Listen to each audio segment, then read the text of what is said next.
Subscribe करें और bell दबाएं ताकि कोई खबर रह न जाए।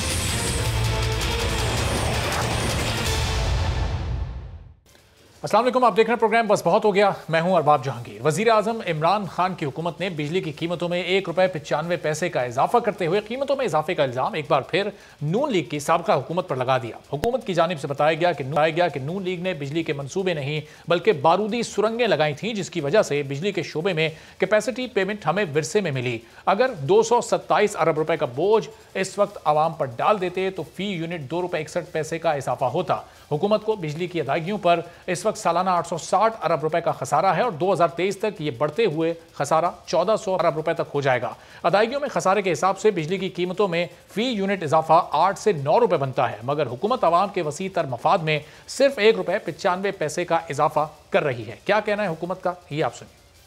इस वक्त हम लोग ये इजाफा जो करने जा रहे हैं ये ₹1.95 का है। मुस्लिम लीग नून की हुकूमत ने जो बारूदी सुरंग जो लगा के गए थे उस पे हम लोग करें तो ये इससे कई गुना ज्यादा था।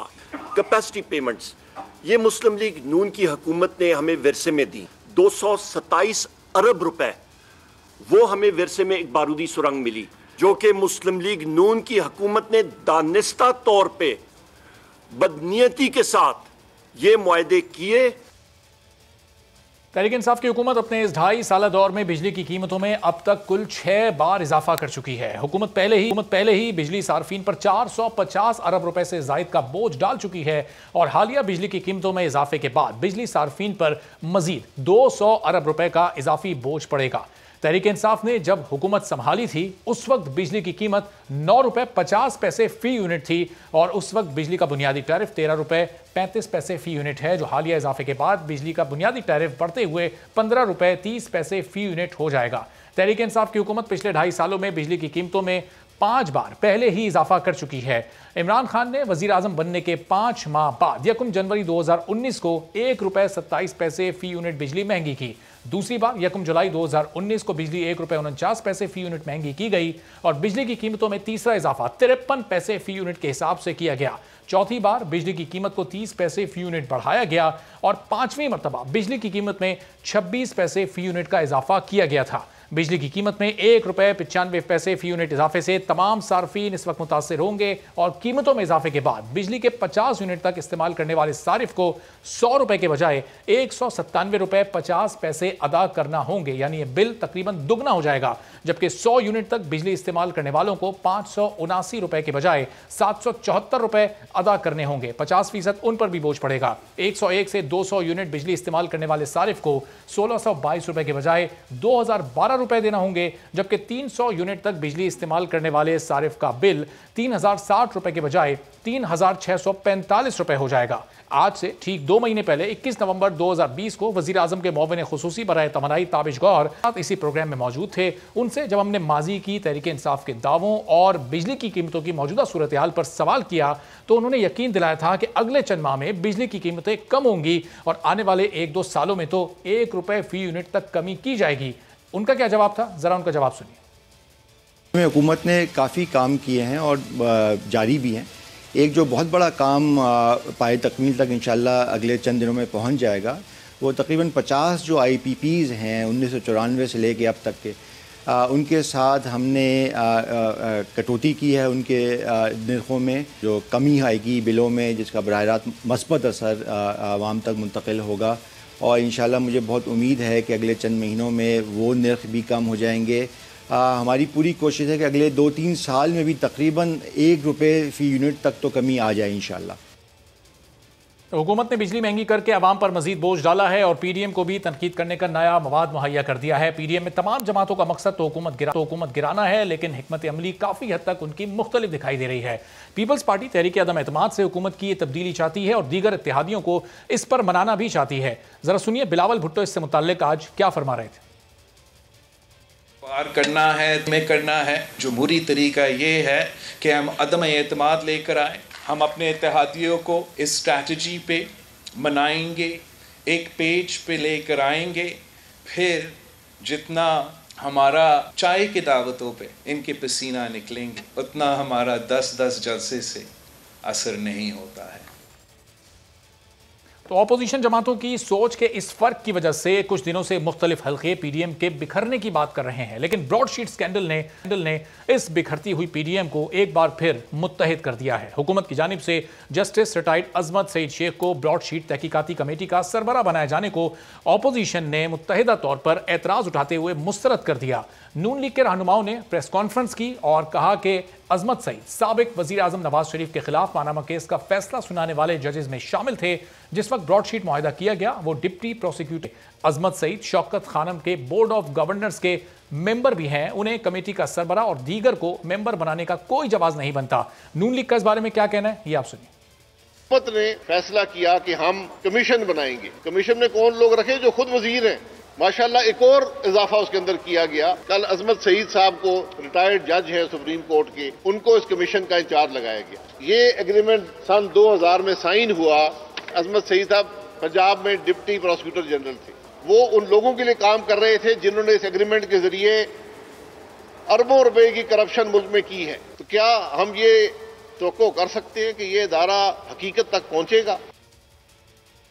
वफाकी वज़ीर दाखिला शेख रशीद ने जस्टिस रिटायर्ड अजमत सईद के तकर्रुर को मुस्तरद करने के अपोजिशन के बयानिए को मुस्तरद कर दिया और कहा कि पहले पढ़वा लें कि क्या शेख अजमत सईद भी नैब के प्रोसिक्यूटर रहे हैं, और जस्टिस अजमत को ना लगाएं तो क्या जस्टिस कयूम को लगाएं। शेख रशीद ने इस बारे में आज क्या कहा, ये आप सुनिए।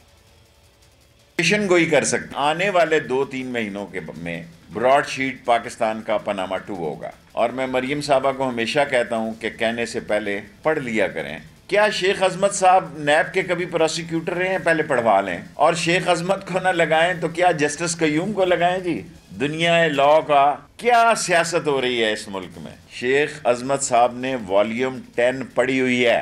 तो शेख रशीद साहब प्रेस कॉन्फ्रेंस में ये कह रहे हैं कि क्या जस्टिस अजमत सईद शेख को ना लगाया जाए तो जस्टिस कयूम को लगाया जाए। इस पूरी सूरत हाल पर गुफ्तगू करते हैं पाकिस्तान पीपल्स पार्टी के सीनियर रहनुमा कमर जमान कायरा साहब हमारे साथ मौजूद हैं। कायरा साहब, बहुत शुक्रिया प्रोग्राम के लिए आपने वक्त निकाला। तो कायरा साहब, जस्टिस अजमत सईद साहब की तकर्री पर आप लोग को एतराज़ है और शेख साहब ये कह रहे हैं, शेख रशीद साहब, कि फिर क्या जस्टिस कयूम को लगा दें? कोई नाम आप लोगों ने क्या तजवीज़ किए हैं हुकूमत को कि किसको लगाया जाए फिर इस कमेटी की सरबराही पर? देखिए, शेख अजमत साहब बड़े अच्छे नाम के जज हैं, हमें उनकी क्रेडिबिलिटी पे एतराज नहीं है, लेकिन सवाल क्या है कि एक ऐसा जज जो कि शौकत खानम के बोर्ड ऑफ गवर्नर से शामिल हो, उनको उस पर शामिल करना खुद ही एक तजाद को खड़ा करने के मुतरादिफ है।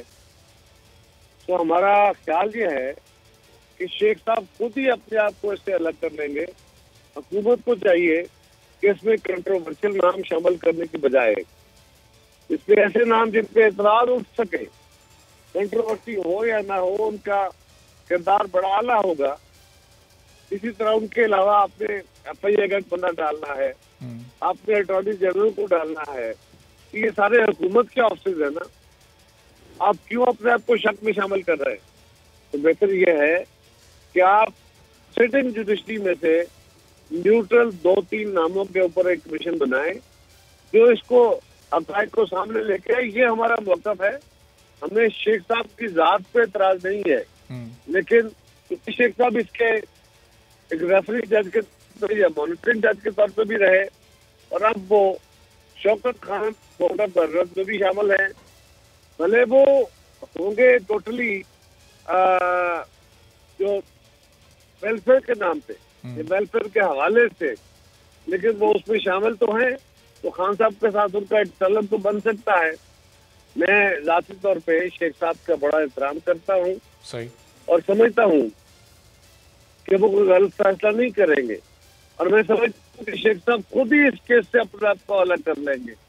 लेकिन हुकूमत को चाहिए कि अगर उसका अंदर इरादा दुरुस्त है तो वो सिटिंग जजेस के ऊपर 2-3 जजेस के साथ जो न्यूट्रल है, जिनके ऊपर एतराज नहीं है, उनके मुश्तमिल कमीशन बनाए ताकि इस पर कोई एतराज उठ ना सके। तो कायर साहब, आप लोग खुद पीपल्स पार्टी के प्लेटफॉर्म से या नून लीग या एज पीडीएम आप लोग अगर 2-4 नाम हुकूमत को तजवीज़ कर दें तो शायद उनकी ये मुश्किल आसान हो जाएगी। आपके जहनों में है कुछ नाम? ये हमारा काम नहीं है, ये हुकूमत का काम है कि वो ऐसे लोग लेके आए जिनके ऊपर एतराज ना उठ सके, और एक ऐसा कमीशन बनाए जो सिटिंग जजेस पे हो और न्यूट्रल जजेस पे। सही। तो कायद साहब, अब ये इस मामले को, ब्रॉडशीट मामले को, ये शेख रशीद साहब भी, फवाद चौधरी साहब भी, तकरीबन सारे फेडरल मिनिस्टर्स ये पनामा टू की बात कर रहे हैं। ये पनामा 2 किस तरह से हो सकता है, क्या मतलब लिया जाए इनकी बात का? देखिए, इनके लिए ना ये केस खुद हुकूमत के लिए एक बहुत बड़ा फंदा बनने जा रहा है। लेकिन मेरा ख्याल ये है कि ये केस बुनियादी तौर पे ये हुकूमत एक लोगों की इज्जत उछालने, अपने लिए मजीद टाइम गेन करने, इससे हासिल कुछ नहीं होगा। पाकिस्तान को, पाकिस्तानी कौम को इससे कुछ हासिल होने नहीं जा रहा। अल्टीमेटली ये फिर मुश्किल भी लेना होगा। लेकिन कुछ अर्से के लिए हुकूमत को एक स्पेस मिला है। हम हुकूमत पे एतराज उठाएंगे तो हम पे एतराज उठाएंगे, और एक महीना 2 महीना और गुजारेंगे। ये एक फाशिस्ट हुकूमत का एक खास स्टाइल है कि वो टाइम गेन करेगी, और मीडिया भी मेरी कही बात पे, शेख साहब की कही बात पे, या मुसावी की कही बात पे अपने आप को खेलता रहेगा और हुकूमत को टाइम गेन मिलता रहेगा। और कैसा अब जो जी आप बात कर लीजिए। इससे ज्यादा इस केस में कुछ नहीं मिलने वाला। ठीक है। और फॉरेन फंडिंग केस जो अब ज़ाहिर है एक बड़ा एहतजाज आप लोगों ने रिकॉर्ड भी करा दिया, उसने आपकी अपनी पीडीएम तहरीक को एक नई तक़वियत बख्शी है। आप समझते हैं कि अब जेआईटी के इख्तियारात स्क्रूटनी कमेटी को मिल गए, उस पर बहुत सारे एतराज़ात आपको खुद अकबर एस बाबर साहब को भी थे, अब क्या वो एतराज़ात दूर हो गए कल जो इलेक्शन कमीशन ने वजाहत दी है? नहीं, देखिए, जेआईटी का या स्क्रूटनी कमेटी हमारा इशू नहीं है। हम तो गए थे इलेक्शन कमीशन के सामने, इलेक्शन कमीशन को ये याद कराने कि 7 साल से एक केस आपके पास पड़ा हुआ है।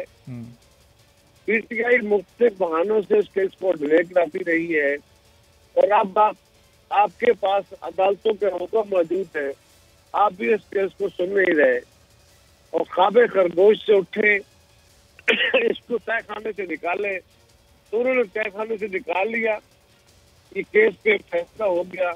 अब वो हफ्ते में 3 दिन इस केस को सुनेंगे। हमारी ख्वाहिश भी यही है कि वो इस केस को इसके मंच की जगह पे पहुंचाए, हक़ाइक़ के मुताबिक, इंसाफ के मुताबिक। तो और कैसा फिर रिजल्ट जो भी आता है वो, चाहे चूंकि 40,000 पेड मेंबर्स की जो डेटा है, रसीदें हैं, वो तहरीक इंसाफ जमा करवा चुकी, और उसका चैलेंज ये कि आप लोग 400 भी रसीदें जमा नहीं करा सकते। आपने अपने केस में कितने दस्तावेजात अब तक इलेक्शन कमीशन को दिए हैं, और पीटीआई वाले केस में इलेक्शन कमीशन जो भी फैसला करेगा वो काबिल कबूल होगा? देखिए, हमारे ऊपर एतराज तो उठाया पीटीआई ने। जब इन पे एतराज इनके अपने मेंबर उन्होंने उठाया, जो इनके अकाउंट सील करते थे, जो हक़ाइक़ के आगाह थे, उन्होंने सवाल उठाया। उनके सवाल के ऊपर जब केस फंस गया तो इनके एक एमएलए ने हमारे ऊपर एतराज उठाए। हम अपना जवाब देंगे, हम अपना जवाब दे चुके हैं, मजीद देंगे, और अगर हमें सजा मिलती है तो दें। हक बनता है ना, जो कानून के मुताबिक है उसके मुताबिक फैसला करें। लेकिन पीटीआई के ऊपर तो इनके घर के बेटी ने लंका ढा दी है। उन्होंने बताया है कि इन्होंने पाकिस्तान के कानून को वायलेट करते हुए वहां से फंड लिए हैं जो प्रोहिबिटेड थे। प्रोहिबिटेड फंड के अलावा इन्होंने वहां से फंड लिए जो पाकिस्तान के मफाद के खिलाफ थे, जो 7 साल तक पीटीआई डिनाई करती रही। और अब पीटीआई को जब समझ आई कि केस खुल गया है, तब उन्होंने कहा कि जी हाँ, हमने, हमारे अकाउंट में गलती तो है। 7 साल तक कहते हैं कोई गलती, कोई खराबी, कोई इसमें इबहम नहीं है। अब कहते हैं गलती हुई है, हमने नहीं की, हमारे एजेंट्स ने की है। अब इलेक्शन कमीशन के ऊपर है, इकबाल जुर्म हो चुका, हमारा मौक़िफ़ जब किया है। इलेक्शन कमीशन इनके भी ऊपर जो सवाल है उसका फैसला करे, हमारे ऊपर जो सवाल है उसका भी फैसला करे। सही। अगर पीटीआई गुनाहगार है उनको सजाबार ठहराए, हम गुनाहगार हैं, हमें सजा। सही। अच्छा कायद साहब, पीडीएम का जो मकसद बुनियादी था वो तो इस हुकूमत को घर भेजना था। क्या तरीक़ाकार पर अभी भी आपकी जमात और दीगर जमातों में कहीं कोई इख्तिलाफ बाकी है? नून लीग और मौलाना साहब अलग सोच? नहीं है, कोई इख्तिलाफ नहीं है। अच्छा। सेनेट के इलेक्शन का बायकॉट करने का हमारे कुछ दोस्तों का ख्याल था। जब इस पर मुबाहिसा हुआ, डिबेट हुई, हमने अपने दोस्तों को इस पे कायल किया कि हमें सेनेट के इलेक्शन का बायकॉट नहीं करना चाहिए। क्योंकि हम सेनेट के डिसोल्यूशन नहीं मांग अच्छा रहे। कायरा साहब, अगर कतई कलामी की माजरत, अगर बिलावल भुट्टो साहब के आज के खिताब के 2 जुमले अगर आप सुन सके, मैं अगर आप रुकिएगा जरा, ये सुन लीजिएगा पहले। वार करना है तो असेंबली में करना है। जमहूरी तरीका ये है कि हम अदम एतमाद लेकर आए, हम अपने इत्तेहादियों को इस स्ट्रैटेजी पे मनाएंगे, एक पेज पे लेकर आएंगे, फिर जितना हमारा चाय की दावतों पे इनके पसीना निकलेंगे उतना। तो कायरा साहब, ये अदम एतमाद पर बिलावल साहब कह रहे हैं कि अपने इत्तेहादियों को मनाएंगे और एक पेज पर लेकर आएंगे। अभी तक इसका मतलब इत्तेहादी इस बात पर माने नहीं है और शायद एक पेज पर नहीं है, मतलब ये निकल रहा है उनकी बात का। देखिए, इत्तेहादियों का ख्याल यह है कि अदम एतमाद की तहरीक जो है वो कामयाब नहीं होती। जी, कायरा साहब की गलबन लाइन ड्रॉप हो गई है, कोशिश करते हैं कायरा साहब को दोबारा लाइन पर लें। रमेश कुमार साहब पाकिस्तान तहरीक इंसाफ के रहनुमा इस वक्त हमें ज्वाइन कर चुके हैं, उनसे गुफ्तगू करते हैं और कोशिश करेंगे कायरा साहब को लेकर उनसे भी इस मामले पर मजीद बात की जाए। रमेश साहब, बहुत शुक्रिया, आपने प्रोग्राम के लिए वक्त निकाला। कायरा साहब मौजूद थे, जस्टिस अजमत सईद शेख साहब की तकरीरी पर पूरी अपोजिशन इस वक्त उस तकरीरी को मुस्तरद कर चुकी है। तो अब आप ये बताइएगा कि क्या अपनी जगह पर, अपनी तकरीरी पर वो रहेंगे या फिर आगे हुकूमत सोच रही है अपोजिशन के इस एतराज़ को दूर करने के लिए? देखिए, मैं समझता हूँ जुडिशल कैरियर के अंदर, सुप्रीम कोर्ट के अंदर जो रोल अजमत सईद साहब का रहा, बेदाग रोल रहा और बहुत दबंग जो है वो एक जज हैं और मैं तो उसकी बहुत ज़्यादा रेस्पेक्ट कर रहा हूँ। हमारी जो माइनॉरिटी की जजमेंट थी उसके अंदर उनका बहुत पॉजिटिव रोल था, तो मैं तो उसकी कदर करता हूँ। मगर इस वक्त जो माहौल पैदा किया गया है, मैं समझता हूँ कि जो अपोजिशन जिस लेवल पे उसको लेके जा रही है, जो कंट्रोवर्शियल बनाती जा रही है, इस चीज़ में जितना मैं, क्योंकि मेरे बड़े भाइयों की तरह अजमत सईद साहब, जितना मैं समझता हूँ अजमत सईद साहब खुद इस सौदे को कबूल नहीं करेंगे। और जो बदकिस्मती होगी, बदकिस्मती ये कि अजमत सईद साहब जैसा सीनियर एक जज जो है वो एक रेस्पॉन्सिबिलिटी अगर उसको गवर्नमेंट दे और उसको इस तरीके से कंट्रोवर्शियल बनाया जाए तो उनकी भी ऊपर बात आ जाती है कि भाई ये कंट्रोवर्शियल बन गया है। तो ऐसा नहीं होना चाहिए, मगर अब हालात ऐसे पैदा हो गए हैं कि कम से कम सोच समझ के जो है ये नाम लेना भी चाहिए था और इनको भी गैर ज़रूरी जो है वो इस चीज़ के ऊपर अपोजिशन नहीं करनी चाहिए थी। मगर मेरे बड़े भाइयों की तरह अजमत सईद साहब, मैं नहीं समझता कि अब ऐसी कंट्रोवर्शियल चीज़ों में जो है वो अजमत सईद साहब को ही अपनी जो है वो रेस्पॉन्सिबिलिटी लेंगे इसे। लेकिन रमेश कुमार साहब, जस्टिस साहब अगर ये ओहदा कबूल नहीं करते तो ये उनकी अपनी चॉइस है, लेकिन हुकूमत ने तो इस मामले को क्या अजमत सईद साहब को कंट्रोवर्शियल करने के लिए उनका नाम तजवीज़ किया है। हुकूमत को क्या ये नाम सामने लेकर आना चाहिए था, जबकि उनकी एसोसिएशन शौकत खानम अस्पताल सबके सामने? गुड फेथ में नाम लिया गया। अगर हुकूमत इस ब्रॉडशीट केस के हवाले से अगर आगे नहीं बढ़ रही थी तो भी उस चीज़ को नेगेटिव लिया जा रहा था कि हुकूमत खुद जो है वो 2019 में जो शहजाद अकबर वहाँ पे गए हैं और जो रोल है, इस वजह से हुकूमत खुद इससे जो है वो पीछे हट रही है। इस हुकूमत को ये ज़रूर क्रेडिट जाती है कि किसी भी कमीशन के हवाले से, इंक्वायरी हवाले से, आपने चाहे शुगर कमीशन देखा, चाहे तेल वाला मामला हुआ, चाहे ये मामला हुआ, प्राइम मिनिस्टर ये ज़रूर चाहते हैं कि कम से कम दूध का दूध, पानी का पानी जो है वो सामने आना चाहिए। ये जो फॉरेन फंडिंग के हवाले से भी जो चीज़ें आ रही है वो भी आप देखें, वो कहता है कि खुले तरीके से आप सारी पॉलिटिकल पार्टीज़ का चलाएं, मुझे कोई एतराज़ नहीं है। तो मैं समझता हूँ गुड फेथ में उन्होंने बेहतरी के लिए अजमत सईद साहब के जैसा क्रेडिबल जो है वो नाम लेके आए। ये तो वो 7 साल बाद ये कह रहे हैं कि आप खुल के चलाएं और उसका ओपन ट्रायल होना चाहिए, लेकिन इससे पहले जो गुज़िश्ता 6 साल गुजरे हैं उसमें तो वो स्टे ऑर्डर्स लेते रहे, वो डिलेइंग टैक्टिक्स को यूज़ करते रहे, जब भी तो ये केस 6 साल तक चला है। चलो देर आए। देखिए, मैं आपको बताऊं, मैंने कल भी एक प्रोग्राम में ये बात की थी कि इलेक्शन कमीशन के हवाले से हम जो है वो अपने आप को बेवकूफ़ बनाते हैं। एक एमएनए की कॉन्स्टिट्यूंसी के ऊपर करोड़ों रुपए खर्चा होता है, मगर लास्ट इलेक्शन से पहले हम 10 लाख रुपए कहते थे कि एमएनए के ऊपर 5 लाख रुपए एमपीए के ऊपर। क्या इतने में कोई एमएनए एमपीए बन सकता है? अभी चलो थोड़ा बहुत बढ़ाया है। या पार्टी के हवाले से जो पार्टी के लीडर जो खर्च करते थे, मीडिया को अरबों रुपए देते थे अपनी कैंपेन के लिए, तो ये तो या तो उस ट्रांसपेरेंट तरीके से होना चाहिए रिफॉर्म। तो फिर तो इस वक्त तमाम में सारी पार्टियां ऐसी है अगर आप पीटीआई के ऊपर अंगुली उठाएंगे, मैं मानता हूं कि अगर आप पीटीआई के ऊपर उठाएंगे, पीटीआई नहीं साबित कर सकेगी। आप जमीयत के ऊपर उठाएंगे, वो नहीं साबित। कोई पॉलिटिकल पार्टी अगर आप उसको बिल्कुल अगर टाइट स्क्रूनिंग करेंगे तो आपको कोई उसका तरीकेकार जो है वो इतना मिलना जो है वो इजी नहीं है।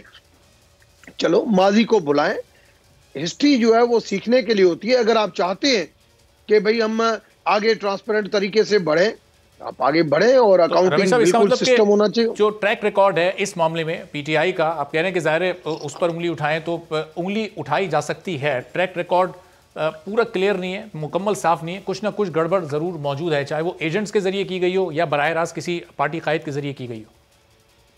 देखिए, मैं समझता हूं कि सारी पॉलिटिकल पार्टीज के पास, इवन इंडिविजुअल बंदे के पास भी अगर 2 साल पहले पैसे आते हैं, उसको याद नहीं रहता कि किस अकाउंट से कहां से आया, कहां से दिया गया। ये तो एक बहुत बड़ी पॉलिटिकल पार्टी है, कहां से पैसे आ रहे हैं, उन सारी चीज़ों को मैनेज रखना, उनको रिकॉर्ड रखना, उनकी याददाश्त रखना, उनके लिए ट्रैक रिकॉर्ड रखना, ये बहुत सारी चीज़ें जो है वो इजी नहीं है कि इसको इस तरीके से जो है वो। मुझे बताएं, नैब जो है वो तो चाहती होगी कि हर चीज़ की इंक्वायरी हो तो फौरन इंक्वायरी हो जाए, मगर वो इंक्वायरी में टाइम क्यों लग रहा है? रमेश साहब, इस वजह से जिस पार्टी कायद को अदालत ने सादिक और अमीन कहा हो, फिर वो मुल्क का प्राइम मिनिस्टर भी हो, फिर वो बहुत हाई मोरल वैल्यूज भी रखता हो, तो फिर उसके लिए तो ये सारी चीजें, इनका रिकॉर्ड रखना बहुत जरूरी है। ये एक पॉलिटिकल पार्टी की बात नहीं है। सारी किसी भी पॉलिटिकल पार्टीज के ऊपर आप चले जाएं तो क्या JUIF आपको मदरसों की फंडिंग आपको दिखाएगी, PMLN आपको दिखाएगी, पीपुल्स पार्टी तो चलो वो तो उसका तो हिसाब ही और है, वो तो किस तरीके से काम करती है, थैले भर के लांचे भर के उसका अपने। मगर कोई पॉलिटिकल पार्टी आपको अगर अकाउंटिंग में आप गए, आप पीपुल्स पार्टी के अकाउंट आप देखेंगे तो आपको अकाउंट उसके खाली नजर आएंगे, बहुत कम नजर आएंगे, मगर उसका और बहुत तरीकेकार है। ये आप इवन पीटीआई को क्रेडिट दें कि पीटीआई ने फिर भी इसका हिसाब रखने के लिए अपने अकाउंट्स के थ्रू पेमेंट लिए। दूसरी पॉलिटिकल पार्टीज में तो अकाउंट का सिस्टम ही नहीं होता था, वो तो हमेशा ऊपर से पैसे कैश लेते थे, मीडिया के ऊपर भी कैश जाते थे। फिर तो आप स्क्रूनिंग पे अगर आप करते हैं तो सिर्फ इलेक्शन की जो कैंपेन है।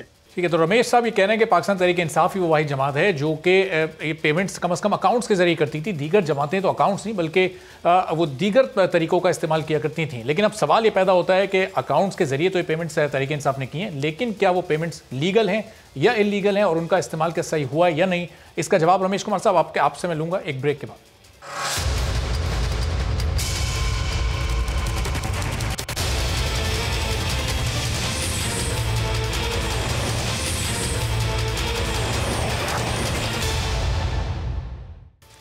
प्रोग्राम में एक बार फिर आपको खुशामदीद कहते हैं। पाकिस्तान तहरीक इंसाफ के रहनुमा डॉक्टर रमेश कुमार साहब हमारे साथ मौजूद हैं। रमेश साहब, ब्रेक से पहले आपने पॉइंट उठाया कि पाकिस्तान तहरीक इंसाफ ही वो जमात है जो कि अकाउंट्स के जरिए अपनी पेमेंट्स को लेके आती है, दीगर जमातें तो अकाउंट्स का इस्तेमाल करती ही नहीं। अब ये अकाउंट्स के जरिए जो पेमेंट आती है ये लीगल है या इलीगल है, और इसका इस्तेमाल सही हुआ है या नहीं हुआ माजी में या हाल में, क्या जवाब है इसका आपके पास? ये पाकिस्तान की बदकिस्मती है कि जो लीडर आता है दूसरे लीडर को आके इसराइल और इंडिया से आके मुस्तनद करता है। मैं समझता हूं कि लास्ट टाइम जब खान साहब आता था तो ये नारे लगते थे कि मियाँ साहब के हवाले से कि जो मोदी का जो यार है वो गद्दार है, वो गद्दार है। इस वक्त जब उसको पायलट को जब छोड़ा गया एक गुड गेस्चर के अंदर, फिर यही कश्मीर के हवाले से जब डिबेट हुई तो यही नारे लगते थे खान साहब के लिए कि जो मोदी का जो यार है गद्दार है। मैं समझता हूं ऐसी स्टेटमेंटें हम अपने आप को पड़ोसी मुल्क जो दुश्मनी की तरह जो है वो हमारे मुल्क के अंदर इंतशार फैला रहे हैं, ये चीज़ें हम करके उनको हम खुश कर रहे हैं, उनका मौक़िफ़ करें कि चलो ठीक है ये सारे बेवकूफ़ लोग हैं आपस में लड़ रहे हैं, हम कुछ करें या नहीं करें मगर ये हमारा इशारे के ऊपर इस तरीके से चल रहे हैं। नहीं मौका दें दुनिया के अंदर, अपने आप खेलें, खुद खेलें, मगर आप दूसरों को दुनिया के अंदर हमारी गलत पॉलिसी की वजह से दुनिया हमारे मुल्क के अंदर खेलती है। तो ये सबकी बेवकूफ़ी है, जब चाहे माजी में चाहे अभी में। मैं तो हमेशा कहता हूं कि 2014 का धरना भी गलत था, अभी के धरने भी गलत है। आज बिलावल जो कहता है कि हाँ आए जमहूरी तरीके से जो है वो करते हैं, जो है नो कॉन्फिडेंस मूव की तरफ जाते हैं, हम धरनों से हमें कुछ फायदा नहीं हुआ, तो उनको पहले समझ में नहीं आई। मौलाना फजल रहमान वाहिद बंदा था, मेरे साथ बैठा था, जब तकरीर की कि भाई कि ऐसे क्या धरनों से और लांग मार से क्या हुकूमतें जाती हैं क्या, जब खान साहब का धरना था। माजी के अनरियलिस्टिक दावे थे वही अब ज़ाहिर सवाल बनकर सामने खड़े हो जाते हैं। अब अगर उमर अयूब साहब सारी इस सिचुएशन को नहीं कंट्रोल कर पा रहे, जो 1.5 साल पहले उन्होंने बयान दिया था कि वो इस सर्कुलर डेट को जीरो कर देंगे, नहीं कर सके 1.5 साल बाद, तो आप नहीं समझते प्राइम मिनिस्टर तो बड़ी तेज़ी से अपनी काबीना में तब्दीलियाँ करते हैं। उमर अयूब साहब से पहले काफ लीग, मुस्लिम लीग नून में भी मुख्तलिफ ओहदों पर रह चुके हैं और फिर दूसरी हुकूमत आने के बाद वो माजी की हुकूमत को ब्लेम करते हैं। इस बार भी वो यही कर रहे हैं और खान साहब उन्हें बर्दाश्त कर रहे हैं अपनी काबीना में। क्यों तब्दीली होती नजर नहीं आ रही हमें वहाँ पर? देखिए, वापडा के हवाले से मैं समझता हूँ पावर मिनिस्ट्री बहुत डिफिकल्ट मिनिस्ट्री है। मेरे साथ नवीद कमर कुछ दिन पहले जहाज में था, तो यही वापडा के ऊपर डिस्कस हो रहा था, तो कहने लगा कि मेरे जो ये सफ़ेद बाल जो हुए ना, ये वापडा की जब मेरे पास मिनिस्ट्री थी तब हुए थे। और लाइन लॉसेस के हवाले से आप जब भी इन कुंडा माफिया के खिलाफ जाते हैं, वहाँ पे उनको कंट्रोल करना बहुत डिफिकल्ट चीज़ है। मगर मैं समझता हूँ हमें जो एक आम बंदे के ऊपर बिजली के नुक्स बढ़ाने से ज़्यादा हमें उन लोगों के ऊपर जो है वो सख्तियाँ करनी चाहिए थी जो कुंडे के ज़रिए अपनी जो है वो आराम की बिजली ले रहे हैं और दूसरों के ऊपर उसका वजन डल रहा है। तो इस सर्कुलर डेट को कंट्रोल करने के लिए हमें पहले तो इन दो चीज़ों के ऊपर फोकस करना चाहिए था। आईपीपीज के रेट वो हमने चेंज कर लिए, मैं समझता हूँ बड़ी कामयाबी। दूसरा, हमें लाइन लॉसेस को कवर करने के लिए लाइन लॉसेस जो है उसको कवर करें कि हमारे ऊपर जो है वो सर्कुलर डेट, मैं समझता हूँ दोनों चीज़ों को मद्देनजर रखते हुए ये डिसीजन लिया गया कि आप रेट जो है वो 8-9 रुपए की जगह पे जो है वो 2 रुपए बढ़ाएं। लेकिन रवि साहब, ये आईपीपीज के रेट तो ज़ाहिर चेंज कर दिए गए, लेकिन इसके असरात तो आवाम तक नहीं पहुंच रहे। आवाम तो अपने आप तक असरात पहुंचना देखना चाहती है ना, वो कब पहुंचेंगे? देखें, आप इन 2.5 सालों के अंदर अगर सर्कुलर डेट डबल हो गया है तो हर बात पे ये आता है कि भाई आपने सर्कुलर डेट ये बढ़ा दिया। हमें जो कर्ज देते हैं वो भी हमसे पूछते हैं, मीडिया भी पूछता है, अपोजिशन भी पूछती है। उसका हल जो है क्या था इस वक्त हमारे पास? उसका हल ये है कि हम दो तरीके, अगर ये इसके अंदर जो भी हम कर सकते हैं बेहतरी, फिर भी हमें थोड़ा सा आवाम के ऊपर बोझ डालना पड़ा। अगर ये आईपीपीज का रेट रिवाइज नहीं होता, अगर लाइन लेसेस जो है वो कुछ कदर कम नहीं होते, तो ये 2 रुपए की जगह पे जो है वो ज्यादा जो है रेट बढ़ाना पड़ता। मगर फिर भी मैं समझता हूँ कि हमें आगे चल के लाइन लॉसेस को कवर करते हुए हमें जो भी हम बढ़ा रहे हैं, कम से कम हमें वो चीजें जो है वो वापस दोबारा आवाम को रिलीफ दें। बहुत बहुत शुक्रिया डॉक्टर रमेश कुमार साहब, पाकिस्तान तहरीक इंसाफ के रहनुमा मौजूद थे। और मुस्लिम लीग नून के रहनुमा निहाल हाशमी साहब हमारे साथ मौजूद हैं और मुस्लिम लीग नून इन मामलों पर क्या सोच रही है, ज़रा उनका भी मौक़िफ़ जान लेते हैं। निहाल साहब, बिजली की कीमतें बढ़ी हैं और बराह रास्त जिम्मेदारी ज़ाहिर है माजी की हुकूमत पर, यानी आपकी हुकूमत पर ही डाली गई है कि इतने महंगे आपने और 15 साल के तवील मुद्दत के इतने बड़े बड़े मुआहदे कर लिए कि इस हुकूमत के लिए अब मुमकिन नहीं है कि इस सर्कुलर डेट को रोका जा सके या सस्ती बिजली लोगों को फराम की जा सके। बिस्मिल्लाहिर्रहमानिर्रहीम। मैं समझने से कासिर हूँ कि ये हुकूमत ये बताना पसंद करेगी कि जनाब बिजली की और कीमत जो बढ़ा है, तो क्या पेट्रोल महंगा हुआ इंटरनेशनल मार्केट में? क्या एलएनजी मार्केट में महंगा हो गया? क्या फर्नेस ऑयल महंगा हो गया? नहीं, बिल्कुल ऐसा कतई नहीं है। और दूसरी तरफ जो सर्कुलर डेट है वो भी बढ़ता जा रहा है। असल में ये इंतहाई नालायक और निकम्मे लोग हैं। इनके ये इस बिजली में जो 2 रुपए का इजाफा किया है, इससे ये अपना खजाना भरना चाहते हैं, अपने अल्ले तल्ले करना चाहते हैं। तो गरीब लोगों से ज्यादा आसानी कोई चीज नहीं है कि लोगों के जो जेब है वो काटना। ये समझते हैं कि शायद ये सवाब दाराइन का काम है। इनको जस्टिफाई करना चाहिए कि अगर वो बिजली की कीमत बढ़ा रहे तो किस मद में बढ़ा रहे, क्या चीज महंगी हो गई? तो कोई चीज महंगी नहीं हुई, चीजें तो इंटरनेशनल मार्केट में सस्ती हो गई है। और शुक्र अदा करें कि हमने जो बिजली के कारखाने लगा दिए, जिसकी वजह से आज कारखाने चल रहे हैं। आज पाकिस्तान में सरफराज बिजली है और पाकिस्तान की जो सनतें हैं उसे कुछ ना कुछ तो बिजली मिल जाए। मगर ये सिर्फ बताएं ना कि किस मद में बढ़ाया, ये बोलना नहीं है कि पिछली हुकूमत को। तो कहते हैं लाहौर में जो आज कचरे का ढेर है वो भी शायद पिछली आईपीपी से महंगी बिजली वो खरीद रहे हैं और वो मुआहदे आपके दौर में किए गए, आप लोगों ने वो मुआहदे किए थे। जाहिर है मुकम्मल तौर पर ये हुकूमत खत्म तो नहीं कर सकती। नहीं खरीद रहे। हमारे दौर में तो बिजली जनाब 7 और 8 रुपए पर यूनिट था आज कहाँ है? आज डबल पे। हम उसी वक्त पेट्रोल महंगा था, उस वक्त LNG और फर्नेस ऑयल बहुत महंगे थे, उसके बावजूद हम सस्ती बिजली फराहम कर रहे थे। आज जब ये चीजें सस्ती हो गई हैं तो इनको क्या कब आता है? जरा जस्टिफिकेशन, कोई चीज की आप कीमत बढ़ाते तो उसकी जस्टिफिकेशन देनी पड़ती है। इनके पास कोई जस्टिफिकेशन नहीं है। ये सिर्फ अपने बजट खसारे को पूरा करने के लिए गरीब आवाम की कमर तोड़ रहे हैं, लोगों पे बोझ डाल दिया है ना 200 अरब का।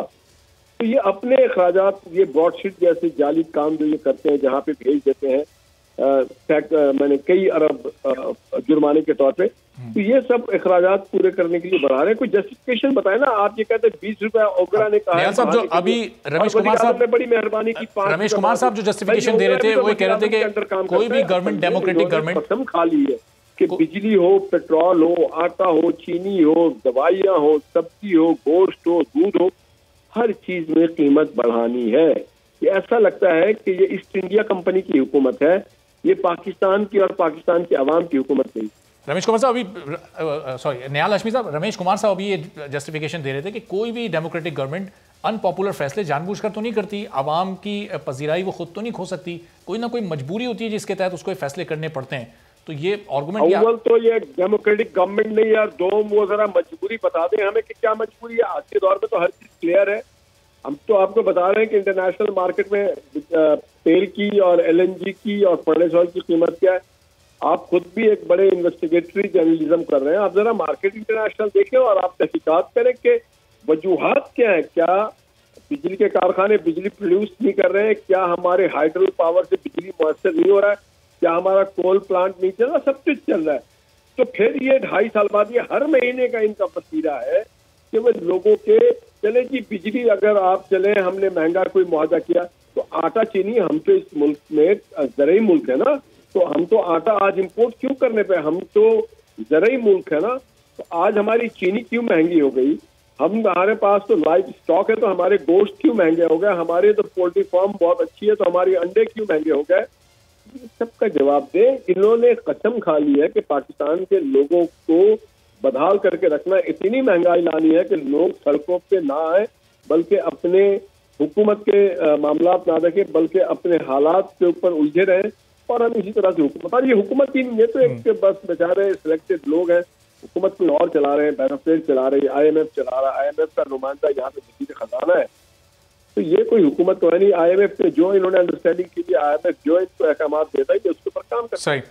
चलें अब निहाल साहब, अब बिलावल साहब ये चाहते हैं कि ये इस हुकूमत को, ज़ाहिर PDM की तहरीक का मकसद तो हुकूमत को घर भेजना था, गिराना था, अब वो इन हाउस चेंज के जरिए इस हुकूमत को घर भेजना चाह रहे हैं, तहरीक अदम एतमाद वो लाना चाहते हैं। और आज उन्होंने कहा कि अपने इत्तेहादियों को मनाने की भी कोशिश करेंगे। सबसे बड़े इत्तेहादी उनके ज़ाहिर सबसे बड़ी अपोजिशन की जमात मुस्लिम लीग नून है, तो आप लोग इत्तेफाक करेंगे इस तहरीक अदम एतमाद पर, या आप लोग की सोच कुछ मुख्तलिफ है?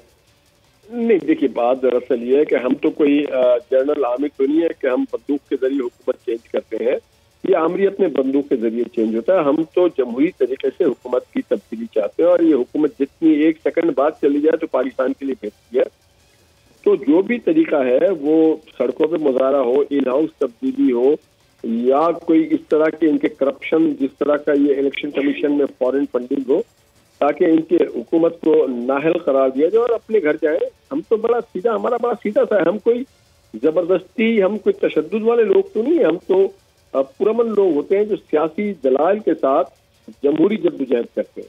निहाल साहब, अब जो आपके खिलाफ इस मामले पर फारूक हबीब साहब गए हुए हैं, इस मामले को टेकअप किया उन्होंने, आप लोगों ने खुद अपने कितने दस्तावेज हम तो चाहते हैं कि वो हमारे खिलाफ चलाएं, क्यों ना चलाएं। अपने जो केस पहले आया 7 साल पहले उसको चला दें, फिर हमारा भी चलाएं, बिल्कुल चलाएं, शौक से। उन्हें इजाजत है वो हमारा चलाएं। अगर हमारी कोई फॉरेन फंडिंग है और किसी यहूद और नसारा की तरफ से या यहूद और हुनूद की तरफ से आया, तो प्लीज चलाएं, और चला करके दूध का दूध और पानी का पानी कर दें। बहुत बहुत शुक्रिया। निहाल हाशमी साहब मुस्लिम लीग नून के रहनुमा हमारे साथ मौजूद थे और गुफ्तगू कर रहे थे। और प्रोग्राम में एक ब्रेक लेते हैं। ब्रेक के बाद जब वापस आएंगे तो आज गवर्नर स्टेट बैंक की जानिब से नई मॉनेटरी पॉलिसी का ऐलान किया गया है, और उसमें सबसे अहम बात यह थी कि शरह सूद को 7% पर ही बरकरार रखा गया है। अब मुल्क की मईशत पर इसके क्या असरात मुरतब होंगे, इस बारे में गुफ्तगू करेंगे एक ब्रेक के बाद।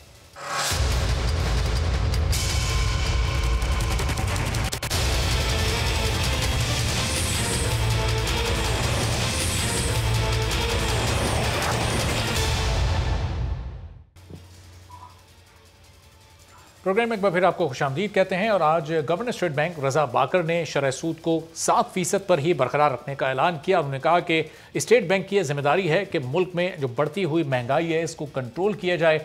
माजी में हमने देखा है कि शरह सूद कोरोना वायरस से पहले के दौर में एक मौके पर 13.25% तक पहुंच गई थी, लेकिन फिर कोविड वाली सिचुएशन आई और मुल्क में मईशत हमारी बहुत ही बदहाल हो गई थी, जिसके बाद इसको नीचे करके 7% पर लाया गया। और आज एक्सपेक्टेशन तो नहीं थी कि ये 7 पर बरकरार रहेगी, ऐसा महसूस हो रहा था कि शायद इसमें कुछ इजाफा किया जाए, लेकिन अच्छी खबर ये सामने आई कि इसमें इजाफा नहीं किया गया। अब इसके हमारे मुल्क की मईशत पर क्या बेहतरीन असरात पड़ सकते हैं और कौन कौन से सेक्टर इससे फ़ायदा उठा सकते हैं, इस बारे में गुफ्तगू करते हैं। माहिर मौशियात डॉक्टर अशफाक हसन साहब हमारे साथ मौजूद हैं। अशफाक साहब, बहुत शुक्रिया प्रोग्राम के लिए आपने वक्त निकाला।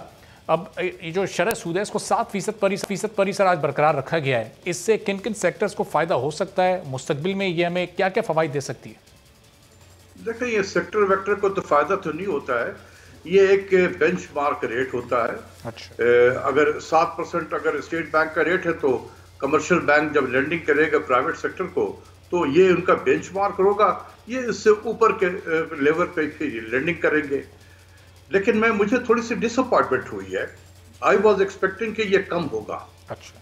देखिए, मैं एक सिर्फ अपील करूंगा जो भी लोग सुन रहे हैं कि खुदा के वास्ते अपने जहन से ये निकाल दो कि पाकिस्तान में इन्फ्लेशन डिस्काउंट रेट को बढ़ाकर कम कभी भी नहीं कर सकते हो, कभी नहीं हो सकेगा। डिस्काउंट रेट बढ़ेगा, इन्फ्लेशन बढ़ेगा। अच्छा। कम नहीं होगा, तो ये जहन से निकाल दें बिल्कुल। और मैंने जून में एक आर्टिकल भी लिखा था इसी के ऊपर में, और मैंने ये शो किया था कि जब जब डिस्काउंट रेट बढ़ा है पाकिस्तान में इन्फ्लेशन बढ़ गया है। देखो, हमारे यहाँ इन्फ्लेशन सप्लाई साइड फिनोमेना है। आलू की कीमत बढ़ गई, प्याज की कीमत बढ़ गई, टमाटर की कीमत बढ़ गई, चीनी की कीमत बढ़ गई, गंदम की कीमत बढ़ गई। ये food driven supply side inflation है। तो क्या आप डिस्काउंट रेट को बढ़ाकर आलू प्याज टमाटर की कीमत कम कर दोगे? दूसरी तरफ और कैसे इन्फ्लेशन होता है? गवर्नमेंट खुद बढ़ाती है। अगर गवर्नमेंट आज पेट्रोल की कीमत बढ़ा दे, बिजली की कीमत बढ़ाए, गैस की कीमत बढ़ाए, तो ये सारे कॉस्ट ऑफ प्रोडक्शन है, ये बढ़ जाएंगे और इन्फ्लेशन होगा। तो इससे डिस्काउंट रेट का क्या ताल्लुक है इसका? तो आप ये कहने कि आपको एक्सपेक्टेशन थी कि ये कम होगा, तो किन बेसिस पर आपको ये एक्सपेक्टेशन थी कि इंटरेस्ट रेट कम कर दिया जाएगा? इसकी वजह यह है कि जितने भी इकोनॉमिस्ट हैं दुनिया में, और इस बाकर साहब के आने से पहले जितने भी गवर्नर रहे हैं स्टेट बैंक के, सबों ने इन्फ्लेशन में कोर इन्फ्लेशन को टारगेट किया। कोर इन्फ्लेशन, वो कोर इन्फ्लेशन क्या होता है? दो तरह के इन्फ्लेशन होते हैं। एक हेडलाइन होता है जो आप देखते हैं कि 8% 9% जो बताया जाता है, और एक होता है कोर इन्फ्लेशन जिसमें आप एनर्जी के प्राइसेस को और फूड की प्राइसेस को आप निकाल देते हैं, तो वो कहलाता है कोर इन्फ्लेशन। कोर इन्फ्लेशन इस वक्त पाकिस्तान में 3.5 से 4% है। आपका डिस्काउंट रेट जो है वो 7% पे है, तो ये रियल पॉजिटिव 3% इंटरेस्ट रेट है। देखिए, इस वक्त दो सूरत हाल है कि एक तो यह है कि अगर आपने अपने मुल्क को, इकोनॉमी को रिवाइव करना है, तो आपका रियल इंटरेस्ट रेट का मतलब हुआ कि डिस्काउंट रेट अगर 7% है, इन्फ्लेशन रेट अगर 4% है, नॉन कोर इन्फ्लेशन, तो आपका रियल इंटरेस्ट रेट 3% हुआ। अच्छा। ये आपके रियल जीडीपी से कम होना चाहिए। हमारा रियल जीडीपी इस साल का टारगेट ये 2-2.5% का है, तो ये 2-2.5% से कम होना चाहिए। ये मुल्क में इकोनॉमिक स्टेबिलिटी रिवाइवल इसी से आएगी। दूसरी चीज ये है कि पाकिस्तान एक डेट ट्रैप में फंस गया है। हम माजी के कर्ज उतारने के लिए आज कर्जा ले रहे होते हैं। इस डेट ट्रैप से मुल्क को निकालने के लिए जरूरी है कि आपका रियल इंटरेस्ट रेट नेगेटिव रखें। ये किताबों में लिखा हुआ है, ये गवर्नर साहब ने भी पढ़ा हुआ है ये चीज। तो इसलिए मैं कह रहा था कि मैं तो बार बार कह रहा हूं कि इस इन्फ्लेशन रेट को 5% पे लेकर आओ, क्योंकि इस वक्त दुनिया में इन्फ्लेशन ऑलमोस्ट जीरो है, जीरो लेवल पे है। हम अभी भी रिलेटिवली स्पीकिंग बाकी दुनिया से बहुत ज्यादा हमारे हाई इंटरेस्ट रेट है। ये तो एक बेंचमार्क रेट है, इसके ऊपर भी रेट होते हैं जो कमर्शियल बैंक। ये जो आपकी ये सारी तजावीज़ हैं जो आप ये इस मौजूदा सूरत हाल में दे रहे हैं, और ज़ाहिर सारी दुनिया की इकॉनमी को भी आप सामने रख के तजावीज़ दे रहे हैं, तो फिर ये गवर्नमेंट की इकॉनमी टीम को ये क्यों चीज़ें समझ नहीं आ रही है? गवर्नर स्टेट बैंक या मुशीर ख़जाना जो प्राइम मिनिस्टर के हैं, वो इन लाइंस पर, इन पॉइंट्स पर क्यों नहीं गौर कर रहे हैं? बात यह है कि अगर ये मेरे कहने पे अगर चल रहे ना तो इनके फिर कौन सुनेगा, क्योंकि knowledge is my exclusive wisdom, मुझसे ज्यादा कोई नहीं जानता है। ठीक है, तो डॉक्टर इशफाक क्या बेचते हैं, इनकी बात को हम सुनेंगे? हमारे लिए इंसल्ट है ये, क्योंकि knowledge is my exclusive wisdom, हमसे ज्यादा कोई नहीं जानता है। ये है एटीट्यूड हमारा। सही। तो अशफाक साहब, अब फिर इस अगले बजट से पहले ये जो आप सूरत हाल देख रहे हैं, फिर ये महंगाई का एक सिलसिला है जो कि कुछ पिछले कई महीनों से चलता चला आ रहा है, ये फिर इसी तरह चलता रहेगा और इसमें कहीं कोई बेहतरी भी हमें नहीं देखने में आ रही। कल बिजली के रेट बढ़े हैं, पेट्रोल पहले इसमें 2 बार बढ़ चुका है इस महीने में, और आने वाले दिनों में ये सिचुएशन फिर इसी तरह की रहेगी और ये आवाम पर ये बोझ मजीद ज़्यादा होता रहेगा। तो आपने भी अभी खुद ही बताया कि बिजली की कीमत बढ़ गई है, इससे पहले पेट्रोल की कीमत बढ़ी थी, हो सकता है कि आगे चल के गैस की कीमत बढ़ जाए। तो अब आप इसमें बताएं कि इसमें इंटरेस्ट रेट का क्या रोल है? ये गवर्नमेंट खुद बढ़ा रही है। गवर्नमेंट को नहीं पता कि इससे इन्फ्लेशन होगा, और इससे इन्फ्लेशन होगा तो स्टेट बैंक ने इंटरेस्ट रेट को बढ़ाना है। यार इस तरीके से मैशत चलेगी मुल्क की कि एक तरफ से आप खुद बढ़ा रहे हो इन्फ्लेशन को और फिर दूसरी तरफ से स्टेट बैंक इंटरेस्ट रेट को बढ़ा रहा है कि जी हम मुल्क की मैशत चला रहे हैं। इस तरीके से मुल्क की मैशत नहीं चलती है, इससे तबाही होती है, तबाही जो हुई है। अशफाक साहब, ये तमाम अनपॉपुलर डिसीजंस ये गवर्नमेंट क्यों ले रही है? ज़ाहिर खुशी से तो नहीं ले रही होगी, आवाम में अनपॉपुलर होने का शौक तो किसी गवर्नमेंट को नहीं होता। देखिए बात यह है कि हमारे प्राइम मिनिस्टर साहब, आप खुद देखें कि कितने पॉपुलर प्राइम मिनिस्टर थे, और मैं आपको बताऊं कि ये हमारे जो प्राइम मिनिस्टर हैं ये जेन्युइनली ही बिलीव कि हमें अपने आवाम के लिए करना है कुछ। मैं कभी भी इनको क्रिटिसाइज मैंने नहीं किया है, इनको लोगों ने मिसगाइड किया है और आज भी करते हैं। लेकिन प्राइम मिनिस्टर का सिर्फ कसूर यह है कि ये बिल्कुल आंख कान बंद करके इन दोनों की बातें सुनते रहते हैं, एक गवर्नर की और एक हफीज शेख की। खुदा के वास्ते किसी और भी इस लोगों से मशवरा तो कर ले इस पे। अब हमारे पास एक ही जरिया रह गया कि टेलीविजन के जरिए से बोलेंगे या लिख कर देंगे। मैंने लिख कर दिया कि ये जो इंटरेस्ट रेट आपने बढ़ाया था कि इन्फ्लेशन कम करेंगे, इन्फ्लेशन तो कम नहीं हुआ, जिसकी वजह से इंटरेस्ट रेट के बढ़ने की वजह से क्या हुआ, 1687 बिलियन रुपया का इंटरेस्ट पेमेंट बढ़ गया, करंट एक्सपेंडिचर बढ़ गया, टोटल एक्सपेंडिचर बढ़ गया, और उस माली साल में आपका बजट का खसारा 9% से ज्यादा हो गया। जितना ज्यादा खसारा होगा उसको पुर करने के लिए आप उतनी ज्यादा बोरो करेंगे, इसीलिए डेट बढ़ा इस मुल्क में। दूसरी तरफ पागलों की तरह आपने एक्सचेंज रेट को डिप्रिशिएट कर दिया कि जी एक्सपोर्ट बढ़ेगा। क्या बढ़ गया एक्सपोर्ट? मैंने उस आर्टिकल में दिखाया कि जब 60 रुपया $1 था उस वक्त भी एक्सपोर्ट हम इतने ही करते थे, आज 160 हो गया है, आज भी उतने ही एक्सपोर्ट कर रहे हैं।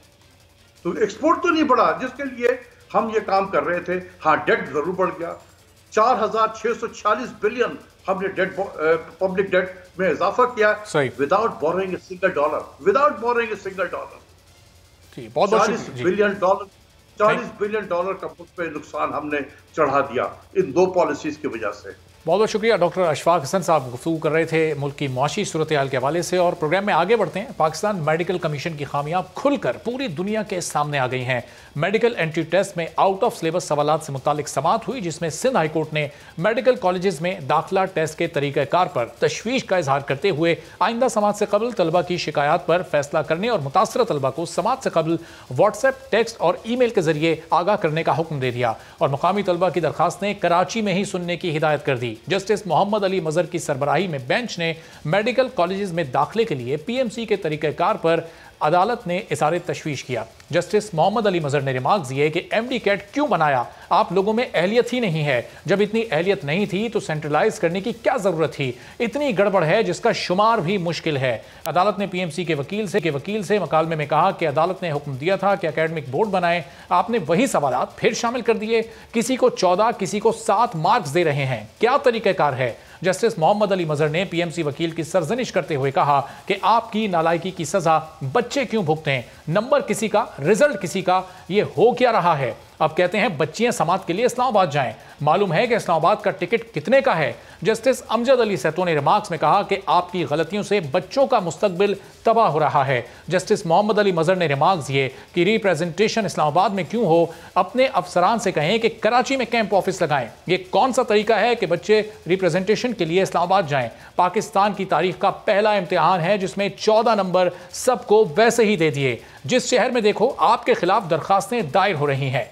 जस्टिस मोहम्मद अली मजहर ने रिमार्क्स दिए कि पूरे पाकिस्तान से बच्चे बच्चियां अदालतों में जा रहे हैं। आपके पूरे सिस्टम की खामियां आया हो रही हैं। अदालत ने दरखास्त गुजारों के तस्दीक शुदा नताइज पेश करने की हिदायत करते हुए तलबा की शिकायत सुनने के लिए PMC को कराची में ऑफिस बनाने से मुताल्लिक जवाब भी तलब कर लिया है। और आखिर में जाते जाते chief justice of Pakistan justice Gulzar Ahmed से एक बार फिर हमारी दरख्वास्त और हमारी अपील के चेयरमैन पैमरा सलीम बेग जो कि मुस्तकिल बुनियादों पर यकतरफा फैसले कर रहे हैं और बोल की आवाज़ को मुस्तकिल दबाने की कोशिश कर रहे हैं, उनके खिलाफ खुद नोटिस लिया जाए और उनकी तैनाती मेरिट की बुनियाद पर नहीं की गई है और हुकूमत अब इस सिलसिले में कोई कदम उठाने को तैयार नहीं है, तो अब ये खुद नोटिस चीफ जस्टिस साहब को ही लेना पड़ेगा और चीफ जस्टिस साहब को ही बोल को इंसाफ फराहम करना पड़ेगा। आज के प्रोग्राम से इजाज़त दीजिए। अल्लाह।